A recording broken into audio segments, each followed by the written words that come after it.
ভিডিওটি সম্পূর্ণ দেখে একটা কমেন্ট করে যাবেন, সত্যি বললাম নাকি মিথ্যে বললাম।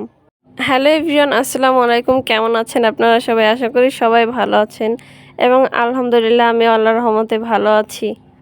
অনেকেই আছেন যারা ফেসবুকে ফলো দিয়ে তারপর কমেন্টে এসে বলেন যে ফলো দিয়েছি, ব্যাক করুন please, done, back to back. এসব কমেন্ট দয়া করে কেউ করবেন না।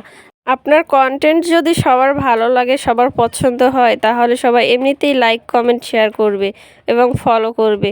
সবাইকে আপনার বলতে হবে না। আপনি এভাবে বলে আর কয়জন ফলো নেবেন?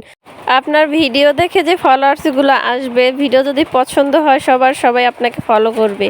আর সেটাই হচ্ছে আপনার মেইন ফলোয়ার্স, কারণ তারাই সবসময় আপনার পেজে লাইক, কমেন্ট, শেয়ার করবে, নিঃস্বার্থভাবে ভালোবাসা দিবে। তাই বলে এসব কমেন্ট করে সময় নষ্ট না করে নিজের পেজে সময় দেন, নিজের কন্টেন্টের উপর সময় দেন, কন্টেন্ট সুন্দর করুন। আপনার পেজে আপনি এমনিতেই ভালোবাসা পাবেন। এরকম করে আসলে সফল হওয়া যায় না। আপনার সামনে যদি আমার ভিডিওগুলো যায় আর সেটা যদি আপনার দেখে ভালো লাগে, তাহলে অবশ্যই আপনি একটা লাইক, কমেন্ট, শেয়ার করবেন। আর আপনার ভিডিওটি যদি আমার সামনে আসে, সেটা যদি আমার ভালো লাগে, তাহলে আমিও অবশ্যই একটা লাইক, কমেন্ট করব। এটা কারো বলতে হবে না। আর এটাই হচ্ছে ফেসবুকের নিয়ম। এটা হয়তো অনেকেরই ভালো লাগবে না, কিন্তু আপনারাই চিন্তা করে দেখুন, আপনারা কি ঠিক করছেন নাকি ভুল করছেন? এভাবে কি আসলেই সফল হওয়া যায়? আমার কন্টেন্টও অত বেশি ভালো হয় না। আমি নতুন ইউজার, কিন্তু চেষ্টা করি সবার ভালোবাসা পাওয়ার জন্য।